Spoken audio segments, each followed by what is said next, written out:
Hello friends, नमस्कार।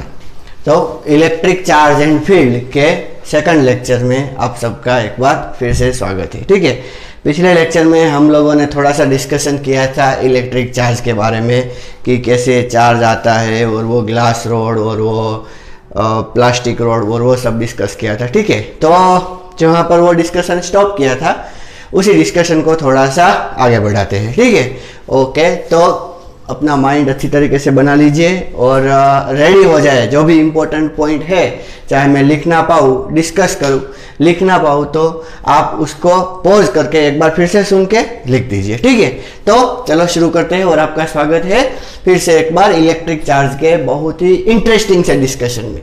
अब electric charge जो हमने पिछले लेक्चर में पढ़ा था उसमें क्या क्या पढ़ा था कि रब करने से चार्ज आता है। पहले नहीं था, बाद में आ गया। ठीक है, और बाद में कैसे आ गया? रब करने से आ गया। ठीक है, तो यहाँ पर हमारा डिस्कशन खत्म हुआ था। लास्ट में हमने पढ़ा था कि चार्ज को डिटेक्ट किया जाए, कैसे डिटेक्ट किया जाए, तो उसमें हमने डिस्कशन किया था इलेक्ट्रोस्कोप का, शायद आपको मालूम होगा। ठीक है, ओके। तो यहाँ पर हम पहला डिस्कशन ये करेंगे कि ये चार्ज आने की वजह क्या है। What is the reason behind induction of the charge? Reason behind charge production ऐसा बोलेंगे। रीजन है इस सब के पीछे का इलेक्ट्रिक फोर्स। ठीक है, कौन सा फोर्स? Electric force. ठीक है, देखो इलेक्ट्रिक फोर्स अगर आप सोचो, थोड़ा डीपली सोचो, तो सभी जगह पर जो फोर्स मौजूद है वो इलेक्ट्रिक फोर्स भी है। आपने जो भी फोर्स सोचे होंगे, फॉर एग्जांपल हमारा बॉडी जिस फोर्स से बंधा हुआ है वो भी क्या है? इलेक्ट्रिक फोर्स ही है। ठीक है, हमें यहाँ पर प्रेस करता हूँ, वो जो फ्रिक्शन वाला फोर्स, वो भी कौन सा फोर्स है? इलेक्ट्रिक फोर्स है। वो ग्लू वाला, ग्लू आप किसी को चिपकाते हो, ठीक है ना, तो वो भी फोर्स कौन सा है? Electrical force. नॉर्मली जो मतलब कि बहुत ग्रेविटेशनल को इतना इफेक्ट नहीं करता, वो कौन से फोर्स है? Electrical force. और ये इलेक्ट्रिकल फोर्स किस पे लगता है? तो यहाँ पर इस इलेक्ट्रोस्टैटिक के मेन हीरो की एंट्री होती है और उस हीरो का नाम है इलेक्ट्रॉन। ठीक है, अब से लेके, आप अच्छी तरीके से सुनना, अब से मतलब कि इस लेक्चर से लेके आगे बहुत सारे चैप्टर्स तक ये डिस्कस होते ही रहेगा। इलेक्ट्रॉन कितने चैप्टर में पहले बोल दूं? पहला, दूसरा, तीसरा, चौथा, पांचवा, या तो ऐसा बोलूं कि सारे चैप्टर्स, 12th के सारे चैप्टर्स में हम इसके बारे में अच्छी तरीके से डिस्कस करेंगे। किसके बारे में? इलेक्ट्रॉन के बारे में। तो इसका थोड़ा सा बेसिक जान ले, इलेक्ट्रॉन है क्या। ठीक है, पहले तो एक एटम, वो तो आपको 10th में पता होगा। एटम, हाँ, एटम में क्या होता है? तो बीच में एक न्यूक्लियस होता है और उसके इर्द गिर्द कुछ घूमता रहता है। उस घूमने वाले को क्या बोलेंगे? इलेक्ट्रॉन। ये घूमने वाला कौन है? इलेक्ट्रॉन। ठीक है, इलेक्ट्रॉन एक, ये इलेक्ट्रॉन है, यहाँ पर प्रोटॉन है और ये क्या है? न्यूट्रॉन। इलेक्ट्रॉन, प्रोटॉन और न्यूट्रॉन। ठीक है, फिर हमने वो पिछले लेक्चर में वो डिस्कस किया था ना कि फ्रैंकलिन ने ऐसा बोला था कि एक पॉजिटिव देंगे, एक नेगेटिव देंगे। तो कन्वेंशन से ही हमने ऐसा दे दिया कि इलेक्ट्रॉन के ऊपर नेगेटिव चार्ज होगा। इलेक्ट्रॉन के ऊपर किसका चार्ज होगा? नेगेटिव। इलेक्ट्रॉन कैसा चार्ज होगा? Negative charge. ठीक है, और प्रोटॉन के ऊपर कैसा चार्ज होगा? पॉजिटिव चार्ज होगा। ठीक है, पूरे यूनिवर्स में ये दो ही पार्टिकल ऐसे हैं जो चार्ज कंटेन करते हैं और कोई चार्ज कंटेन नहीं करता अब तक, जब तक हमारे नॉलेज में है। एक कौन? इलेक्ट्रॉन, और दूसरा कौन? प्रोटॉन। ये कितना चार्ज कंटेन करता है? तो इसकी बात करें तो ये चार्ज कंटेन करता है -e। कितना चार्ज कंटेन करता है? -e। अच्छी तरीके से सोच लेना, मतलब कि लिख लेना, जान लेना। और एक दूसरी बात में प्रोटॉन की करूं तो प्रोटॉन चार्ज कितना कंटेन करता है? +e। देखो ये कितना? -e और ये +e। प्रोटॉन के पास पॉजिटिव चार्ज है और इलेक्ट्रॉन के पास नेगेटिव चार्ज। ऐसा हमने कन्वेंशन ले लिया है। ठीक है, ऐसा नहीं है कि इसके पास ऐसा ही है। अगर कोई बाद में बोले कि मुझे कन्वेंशन बदलना है और पूरी तरह मतलब कि पूरा वर्ल्ड उसे एक्सेप्ट कर ले, तो ऐसा भी पॉसिबल है कि आप कहीं 400-500 साल के बाद ऐसा बोलो इलेक्ट्रॉन के ऊपर पॉजिटिव चार्ज है, ठीक है। लेकिन अभी वो डिस्कस करने का कोई मतलब नहीं है। एक नोटिस कर लो, क्या, हाँ, इलेक्ट्रॉन के ऊपर कैसा चार्ज, नेगेटिव, और प्रोटॉन के ऊपर कैसा charge, positive. Okay, all atoms contain generally same number of electrons and protons। सभी एटम के पास जनरली हम ऐसा सोचते हैं कि जितने इलेक्ट्रॉन है उतने ही प्रोटॉन है, ठीक है। देखो, अब एक इलेक्ट्रॉन होगा तो एक माइनस ई होगा, दो इलेक्ट्रॉन होंगे तो माइनस ई कितना होगा, -2e, ऐसा, ठीक है। और प्रोटॉन की बात करता हूं मैं, तो प्रोटॉन एक होगा तो कितना चार्ज होगा, +e, और दो प्रोटॉन हो गए तो +e, तो मतलब कितना हो गया, +2e हो गया। इसका कितना हो गया, -2e, इसका कितना हो गया, +2e। तो इस तरह देखो, इसका जितना नेगेटिव होगा उतना इसका पॉजिटिव होगा। और दिया क्या है, all atom contain generally same number of electrons and proton. सभी एटम के पास क्या है, सेम नंबर है इलेक्ट्रॉन और प्रोटॉन के। तो अब इन दोनों को ऐड कर दो, -2e + 2e, -2e + 2e, तो हमें क्या मिलेगा, 0। 0 मतलब 0 क्या, तो सबसे पहले मैं आपको बोल दूं कि हमें एक अभी यूनिट की जरूरत है, ठीक है ना। तो मैं बोल दूं कि ऐसा unit of charge is coulomb. क्या है ये, कूलम। आगे जाके हम बहुत इंपॉर्टेंट सा लॉ पढ़ने वाले हैं, कूलम्स लॉ, ठीक है। वो बहुत अच्छे, मतलब कि बहुत ज़्यादा कंसेप्ट को एक्सप्लेन करने के लिए उसकी ज़रूरत है और बहुत सारी जगह पर उसको बेस की तरह यूज़ किया गया। तो उस coulomb, Charles Augustine D coulomb, उनके ऑनर में एक यूनिट दिया गया, ऐसा यूनिट। कौन सा, चार्ज का यूनिट क्या दिया गया, कूलम, ठीक है। ऐसा यूनिट कूलम है। और एक CGS यूनिट भी है, उसको हम बोलेंगे स्टेट कूलम। क्या बोलेंगे बच्चों हम, स्टेट कूलम, या तो हम बोलेंगे ESU। क्या बोलेंगे, ESU। देखो ये ऐसा यूनिट कितना है, कूलम, और CGS यूनिट क्या है, ESU। ESU का मतलब होता है इलेक्ट्रोस्टैटिक यूनिट। क्या होता है, इलेक्ट्रोस्टैटिक यूनिट। 1 कूलम, इन दोनों के बीच में रिलेशन क्या है, 1 coulomb is equal to 3 × 10⁹ ESU, electrostatic unit. जबकि इलेक्ट्रोस्टैटिक चल रहा है तो ये उन दोनों के बीच का रिलेशन हो गया। अच्छा, तो यहां पर अब मैं लिख सकता हूं कि -2e + 2e is equal to कितना होगा, 0 कूलम, ठीक है। तो यहां क्या पता चला, देखो क्या पता चला यहां पर, therefore all atoms are neutral। all atoms are neutral। Atoms के बारे में क्या डिस्कस किया था, एक इलेक्ट्रॉन, एक प्रोटॉन और एक न्यूट्रॉन, ठीक है। इलेक्ट्रॉन के पास नेगेटिव, प्रोटॉन के पास पॉजिटिव, जितने इलेक्ट्रॉन उतने ही प्रोटॉन, कैंसिल कर दिया। न्यूट्रॉन के पास तो चार्ज होता ही नहीं, तो हम उसका कुछ नहीं गिनेंगे, ठीक है। एक बहुत जरूरी इंफॉर्मेशन मैं यहाँ पे लिख रहा हूँ इलेक्ट्रॉन, प्रोटॉन और न्यूट्रॉन के बारे में, ठीक है। इलेक्ट्रॉन का चार्ज, ये चार्ज का सिंबल है -1.6 × 10⁻⁻19 कूलम। ये E की वैल्यू जो -e मैंने लिखा था ना, वही। उसी तरह प्रोटॉन का charge on the proton +1.6 × 10⁻⁻19 value, ये उन दोनों के चार्ज की वैल्यू है, ठीक है। अभी हम कुछ और भी डिस्कस करेंगे, मास ऑफ इलेक्ट्रॉन और mass of proton. Mass of electron क्या है, 9.1 × 10⁻31 किलोग्राम, ठीक है। बहुत कम, ऐसा करूंगा तो बहुत सारे मिलियंस ऑफ इलेक्ट्रॉन उड़ जाएंगे इस तरह। मास ऑफ प्रोटॉन 1.67 × 10⁻27 किलोग्राम, ठीक है। ये किसका मास है, प्रोटॉन का। उसके बाद में एक न्यूट्रॉन का मास भी आप नोट कर लो।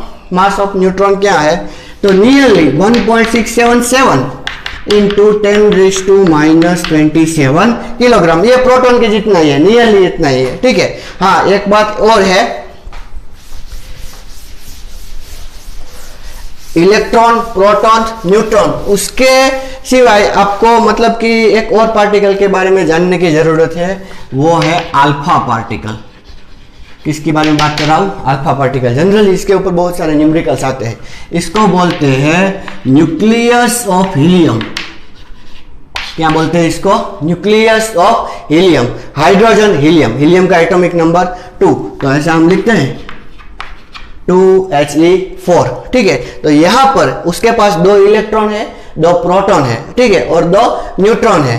तो यहां पर हम ऐसा लिखते हैं कि चार्ज, ये पूरा हीलियम है।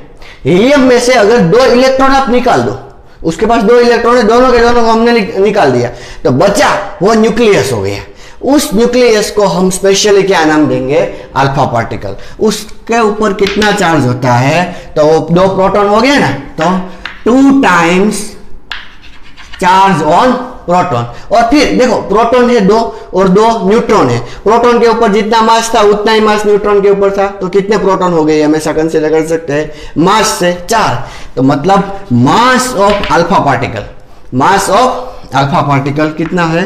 4 टाइम्स मास ऑफ प्रोटॉन, ठीक है। ये थोड़ी बेसिक इंफॉर्मेशन हो गई जो आपको न्यूमेरिकल सॉल्व करते टाइम, जब कॉम्पिटिटिव के एग्जाम्पल सॉल्व करते हो तब आपको हेल्प होती है, ठीक है।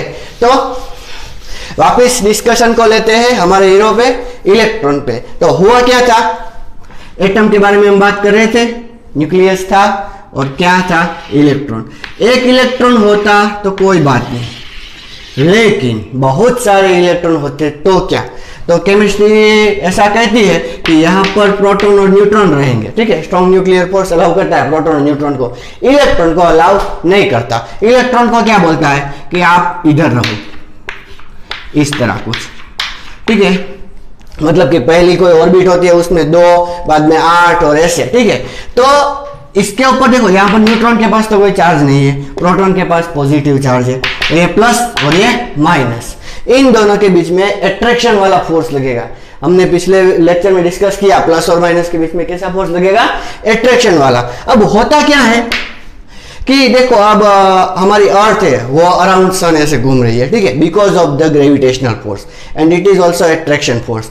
अगर वो ग्रेविटेशनल फोर्स लॉस्ट हो जाए तो आप ऐसा सोचो कि आप किसी एक पत्थर को ऐसे डोरी से बांध के ऐसे घुमा रहे हो, आप इसको छोड़ दो तो वो टेंजेंशियली चला जाएगा ना।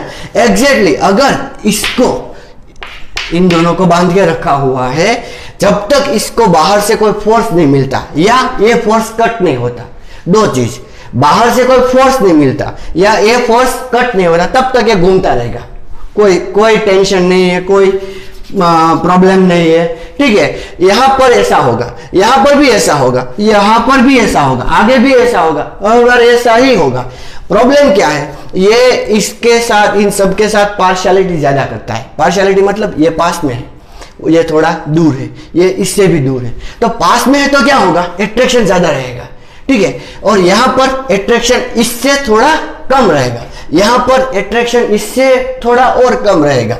तो क्या होगा कि अगर इसको ये छोड़ के जाना है, मतलब कि ये बोलेगा कि आप इस सब को बहुत अच्छा अट्रैक्शन देते हो, मुझे नहीं देते हो, तो बाहर से जब तक कोई एनर्जी नहीं मिलती तब तक तो ये घूमता ही रहेगा। लेकिन बाहर से जब कोई एनर्जी मिलेगी या फोर्स मिलेगा तब इसे ऐसा लगेगा, हाँ चलो बाहर से मुझे अच्छा मिल रहा है और ये मुझे दे नहीं रहा है, ओके, ह्यूमन टेंडेंसी, तो ये छोड़ के भाग जाएगा।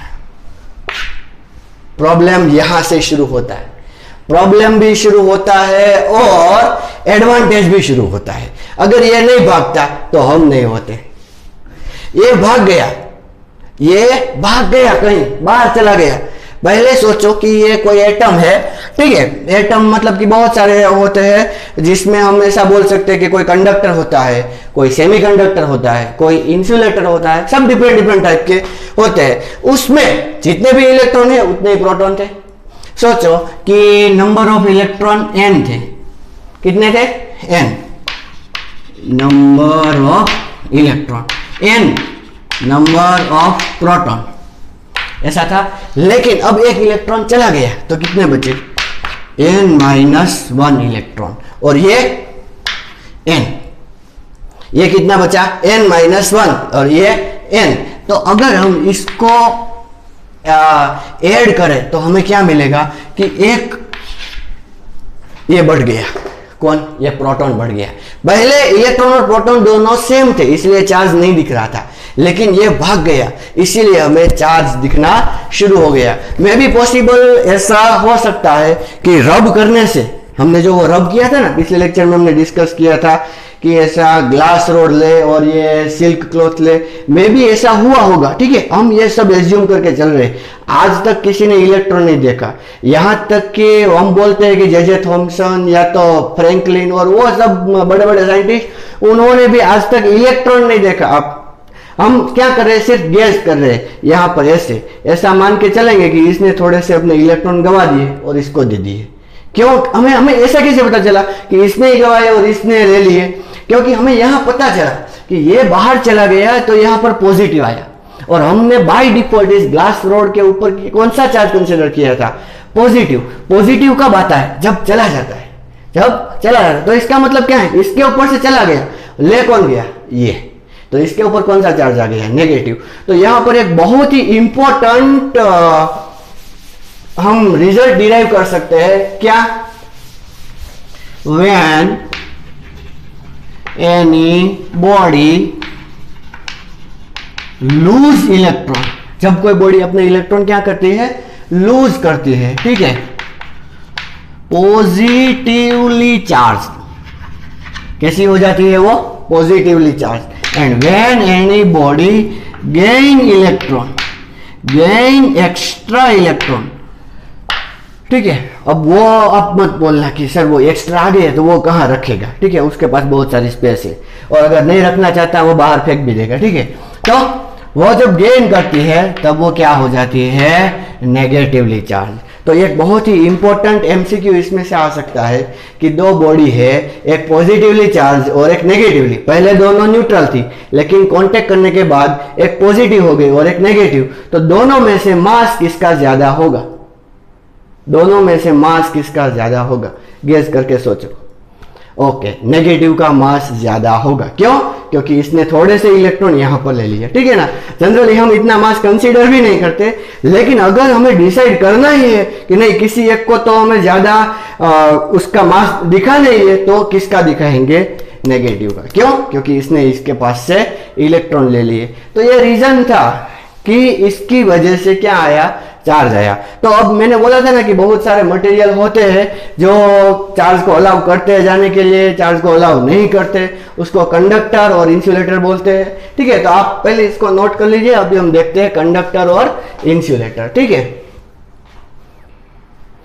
ओके, तो अब ये टॉपिक देखते हैं, कौन सा, कंडक्टर और इंसुलेटर। ठीक है, आप लोगों ने 10th में थोड़ा सा पढ़ के रखा है, फिर भी मैं थोड़ा सा आपको बोल दूं।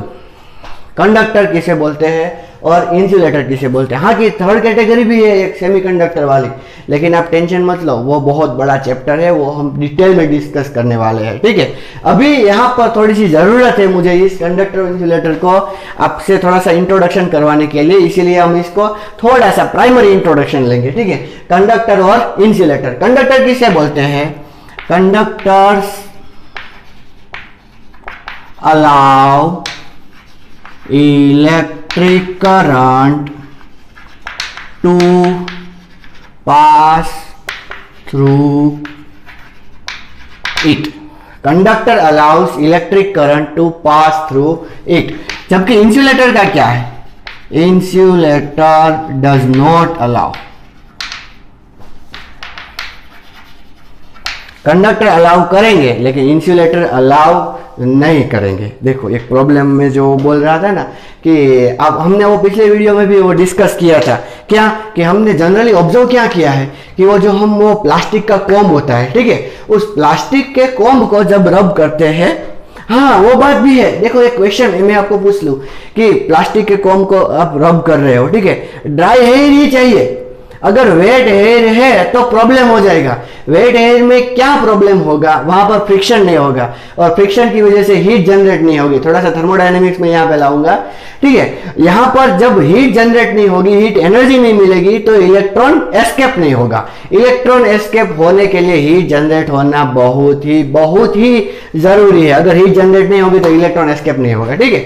अच्छा, तो मैं क्या बोल रहा था, ड्राई एयर में जब आप कॉम को ऐसे करते हो तो उसमें चार्ज आता है, लेकिन वो चार्ज आया या नहीं वो चेक करने के लिए हमें, मतलब कि हमें देखो डायरेक्टली पता नहीं चलता कि उसको रब करने से वहां पर चार्ज आ गया, ठीक है। हमें वहां उसे डिटेक्ट करना पड़ता है। डिटेक्ट कैसे करें, वो तो थोड़ा सा मतलब कि पीसीस ऑफ पेपर है उसके पास लेके जाए तो वो क्या हो गए, अट्रैक्ट हो जाएंगे उससे, ठीक है, अट्रैक्ट हो जाएंगे। तो वहां हमें पता चलता है कि हाँ उसके पास इलेक्ट्रिक चार्ज आ गया। लेकिन ऐसा सेम टू सेम एक्सपेरिमेंट में आपको बोलूं कि ठीक है ड्राई एयर ही रखो और चम्मच के साथ करो, चम्मच, ठीक है, उसके साथ अगर करोगे तो आपको कुछ नहीं मिलेगा। ऐसा क्यों, उसके साथ मिला लेकिन इसके साथ क्यों नहीं मिला? Because that utensils that what you are using is a conductor and the plastic comb is the insulator. Insulator और कंडक्टर का एक बहुत ही इंपॉर्टेंट डिफरेंस है। क्या है? That charge on conductor, charge on conductor distribute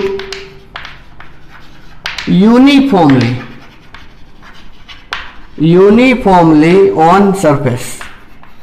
uniformly surface पे uniformly आ जाएगा और इजीली वो जो चार्ज आया है, एक दूसरी बात, वो जो चार्ज आया यहाँ हमारे हेयर से चम्मच में, वो जो चार्ज आया वो चार्ज हमारी बॉडी में चला जाएगा, ठीक है, समझ में आया कि नहीं? लेकिन उसका क्या, प्लास्टिक का, प्लास्टिक क्या है, इंसुलेटर है, जिससे वो चार्ज जो आएगा वो वही का वही रहेगा, पूरे में डिस्ट्रीब्यूट नहीं होगा, वही का वही रहेगा। मतलब कि क्या होगा, इन insulator charge distribute non uniformly. कैसे? नॉन यूनिफॉर्मली, ठीक है। इसके बहुत से मतलब कि डीपली रीजंस है, वो हम नेक्स्ट जो पोटेंशियल वाला चैप्टर है उसमें डिस्कस करेंगे, तो आपको ये पूरा क्लियर हो जाएगा। लेकिन आप अभी याद रखो कि कंडक्टर में ऐसा होता है कि चार्ज पूरी यूनिफॉर्मली डिस्ट्रीब्यूट होता है और उसके अंदर से चला जाएगा। उसके अंदर से देखो, हमारे अंदर से अगर चला गया तो बहुत प्रॉब्लम हो सकता है। प्रॉब्लम मतलब कि आपने शॉक लिया है कभी, लेना भी मत, ठीक है।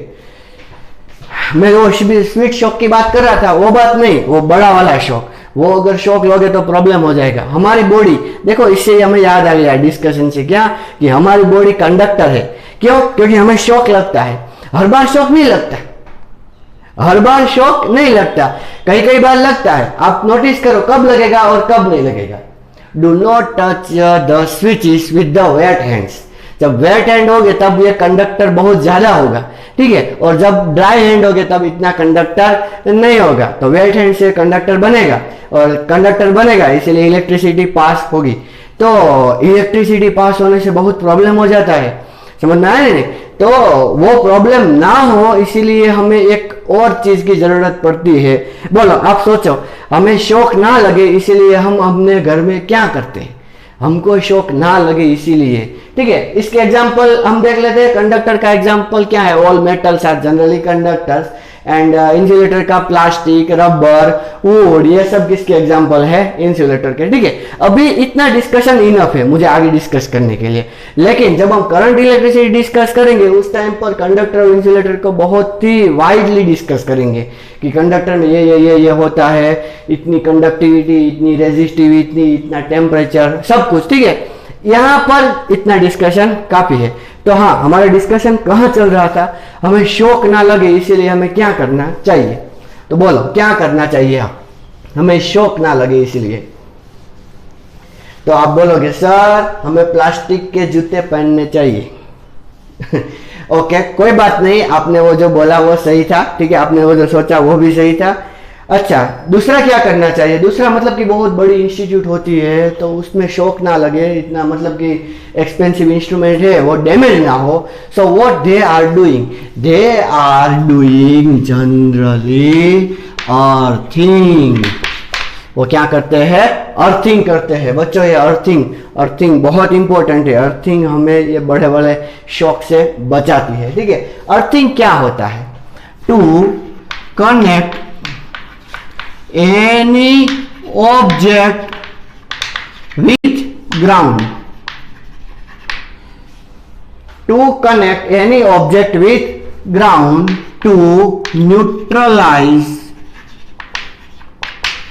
it, to neutralize it, उसको न्यूट्रलाइज करने के लिए हम जिस किसी पे भी चार्ज आएगा उसको न्यूट्रलाइज करने के लिए हमें क्या चाहिए, तो हमें चाहिए अर्थिंग। न्यूट्रलाइज करने का मतलब यह है कि फॉर एग्जांपल सोचो कि एक बॉडी है, ठीक है, उसके ऊपर पॉजिटिव चार्ज है, एक बॉडी है जिसके ऊपर कैसा चार्ज है, पॉजिटिव। ऐसा सोचो ये है इंसुलेटर, ये क्या है, इंसुलेटर। ओके, अब इसका पॉजिटिव चार्ज हमें रिमूव करना है तो हम क्या करेंगे, तो भैया हम इसको ग्राउंड के साथ, ये है कंडक्टिंग वायर, अच्छी तरीके से याद रखो, ये क्या है, कंडक्टिंग वायर। कंडक्टिंग वायर से हम इसको ग्राउंड के साथ कनेक्ट कर देंगे। जैसे ही हमने इसको ग्राउंड के साथ कनेक्ट किया, ये पूरा पॉजिटिव चार्ज कहाँ चला जाएगा, ग्राउंड के साथ। Ground has nearly infinite capacity, infinite capacity to store charge. आप उसको कुछ भी दे दो वो स्टोर कर लेगा। पॉजिटिव चार्ज के साथ आपने ग्राउंड किया तो पूरा पॉजिटिव चार्ज चला जाएगा। ऐसा नहीं है कि पॉजिटिव चार्ज ही जाएगा, नहीं, अगर आपने ऐसा किया कि ये नेगेटिव चार्ज है, ठीक है, तो और उसको आपने ग्राउंड के साथ कनेक्ट किया तो कौन चला जाएगा, नेगेटिव चार्ज चला जाएगा, ठीक है। अगर पॉजिटिव चार्ज चला गया, पॉजिटिव के साथ कनेक्ट किया तो पॉजिटिव चला जाएगा, नेगेटिव साथ के कनेक्ट किया तो नेगेटिव चला जाएगा। तो ये क्या है, अर्थिंग। किसी भी चीज को हाई शॉक से बचाने के लिए हम क्या करते हैं, उसके साथ मेटालिक वायर का कनेक्शन करते हैं, किसके साथ, ग्राउंड के साथ। तो ज्यादा चार्ज होगा, ये कंडक्टिंग वायर है तो कंडक्टर है, इसलिए इजीली वो ग्राउंड हो जाएगा और न्यूट्रल हो जाएगा, ठीक है। तो ये थोड़ा सा हमने डिस्कस किया किसका, अर्थिंग का। वो जो आपकी स्विच होती है ना, स्विच में ये देखो 3 है, 1 2 और 3, ये शायद इन दोनों में से एक लाइव का होगा, एक न्यूट्रल का होगा, और ये तीसरा जो है वो अर्थिंग का होगा। जो हेवी इक्विपमेंट होते हैं उसमें अर्थिंग के वायर बहुत ज्यादा होते हैं। पहले मैं आपको बोल दूं अर्थिंग से क्या होता है, एक्सेस चार्ज फ्लोज इन अर्थ, ठीक है। पॉजिटिव होगा तो पॉजिटिव फ्लो हो जाएगा, फ्लो हो जाने के बाद ये पूरा न्यूट्रल। नेगेटिव होगा तो नेगेटिव फ्लो हो जाएगा, फ्लो हो जाने के बाद ये पूरा न्यूट्रल। तो इस प्रोसेस को हम क्या बोलते हैं, अर्थिंग। अभी आप इसको नोट कर लीजिए, ठीक है। ओके, तो अब एक और टॉपिक डिस्कस करेंगे आज हम, ओके, जो आगे के कंसेप्ट समझने के लिए बहुत ज्यादा जरूरी है, वो है कौन सा, चार्जिंग। चार्जिंग का मतलब क्या होता है, process of addition of charge, process of addition of charge, ठीक है। चार्ज को ऐड करने की प्रोसेस को क्या बोलते हैं, चार्जिंग। ठीक उसी तरह देखो चार्जिंग के 2 टाइप होते हैं। पहला charging by induction, charging by induction, और charging by conduction. Charging by induction और चार्जिंग बाय कंडक्शन। इंडक्शन में क्या होता है, विदाउट टच, और कंडक्शन में क्या होता है, विथ टच। देखो वो जो हमने पहले लेक्चर में डिस्कस किया था, पिच पोल के साथ वो टिक टिक कनेक्ट किया और वो चार्ज हो गए, वो कौन से थे, चार्जिंग बाय कंडक्शन। तो वो तो हमने ऑलरेडी डिस्कस कर लिया है, ठीक है। वो जो रब करके बाद में वो चार्ज आता है, वो भी क्या था, चार्जिंग बाय कंडक्शन। तो चार्जिंग बाय कंडक्शन के तो बहुत सारे एग्जाम्पल डिस्कस कर लिए पहले, तो एक बार हम डिस्कस करेंगे इस बार कौन सा, चार्जिंग बाय इंडक्शन, ठीक है। इसको अच्छा, चार्जिंग बाय इंडक्शन हम देखते हैं। ओके, चार्जिंग बाय इंडक्शन में क्या है सोचो, मैं जितनी भी डायग्राम ड्रॉ करूँ ना, बस आप उस डायग्राम को अच्छी तरीके से ड्रॉ करते जाना। अभी थोड़ी देर पहले मैंने जो बॉल ड्रॉ किया था ना, वही है, यह कंडक्टिंग बॉल है। दोनों कैसे है? Conducting sphere. ठीक है, अब अच्छी तरीके से समझना। Okay, and the step which are saying और which I am saying, okay, please note it also. These two are insulated stand. Let me tell you, insulated stand. ठीक है, अब क्या होता है? They do not contain a charge. Okay, initially they do not contain a charge. Now I am bringing positively charged rod. What am I bringing? Positively charged rod. As I bring positive charged rod, here some negative charge get induced. देखो ये electron थोड़े से दौड़ के आ, सब दौड़ के नहीं आएंगे, बहुत कम आएंगे, बहुत बहुत कम दौड़ के आएंगे, मतलब कि पूरे 1 करोड़ उसमें से 10-12 दौड़ के आएंगे, इतना ही। ठीक है, इसीलिए तो हमें पता करना पड़ता है कि हाँ भैया सही में चार्ज हुआ है ना, बहुत कम इलेक्ट्रॉन होते हैं, सारे दौड़ के आएंगे तो ये खाली हो जाएगा। ठीक है, ऐसा नहीं होता। यहां पर अगर दौड़ के आएंगे तो यहां पर क्या हो जाएगा? प्लस हो जाएगा। समझ में आया? अच्छा, अब अगर मैं इसको ले लूं, तो फिर क्या होगा? वापस जो यहां पर दौड़ के आए थे, इसके अट्रैक्शन की वजह से वापस चले जाएंगे, तो इसके ऊपर कोई चार्ज नहीं रहेगा। इन दोनों को मैंने कनेक्ट करके रखा था, मैंने यहां पे लाया, नेगेटिव आया, पॉजिटिव आया। ठीक है, मैंने ले लिया, नेगेटिव चले गए वापस, पूरा कुछ नहीं हुआ, क्यों? कनेक्शन था।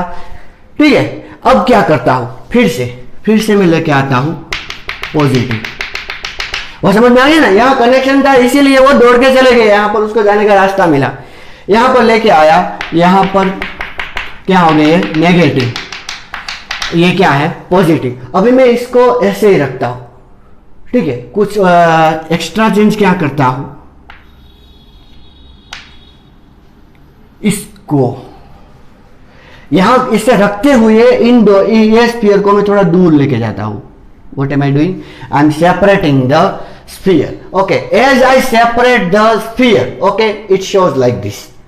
Okay, and as I remove the rod, ये सारी डायग्राम आपको स्टेप बाय स्टेप नोट करनी है। ठीक है, as I remove the rod and as I separate this sphere at some far distance, what happens? It get negatively charged and it get positively charged. मैंने इस road को touch भी नहीं किया था और इन दोनों में चार्ज भी आ गया। Okay, so this process is known as the charging by induction. एक फॉर्मूला है जो मैं आपको बोल दूं, क्या है कि ये Q is equals to -Q 1 - 1/K। अच्छी तरीके से याद रखना, ये कॉम्पिटिटिव में बहुत यूजफुल है। Q क्या है? Induced charge. Q क्या है? इंड्यूस्ड चार्ज, तो इसमें आ गया। और Q क्या है? Inducing charge. क्या है ये? Inducing charge. जो किसमें था? वो रोड वाले में। ठीक है, वो रोड में जितना चार्ज है उतना चार्ज इंड्यूस नहीं होगा, उससे हमेशा थोड़ा सा कम ही इंड्यूस होगा। ठीक है, मेटल के लिए ऐसा है कि के क्या है? Dielectric constant. इसके बारे में भी हम आगे चल के डिस्कस करेंगे। ठीक है, डाइलेक्ट्रिक कांस्टेंट, मेटल का डाइलेक्ट्रिक कांस्टेंट इनफाइनाइट होता है, तो 1/इनफाइनाइट कितना? 0, 1 - 0 1, तो Q इक्वल टू -Q। तो कंडक्टर अगर होगा तो इक्वली चार्ज, मतलब कि जो चार्ज आप लेके आओगे उसका अपोजिट यहां पर जनरेट हो जाएगा, अपोजिट माइनस शो करता है। ठीक है, तो यहां पर हमने डिस्कस किया charging by induction. Charging by conduction तो हमने पहले भी डिस्कस कर लिया था। ठीक है, तो यहां पर हमारा ये डिस्कशन कंप्लीट हुआ, तो हमने चार्ज के बारे में पूरा पढ़ लिया। अब हम अगले लेक्चर में डिस्कस करेंगे, ये चार्ज हमने डिस्कस कर लिया तो उसकी प्रॉपर्टी क्या है, क्या चार्ज होता है, ठीक है ना, कैसे वो रिएक्ट करता है, इस तरह। ठीक है, तो तब तक के लिए नमस्कार।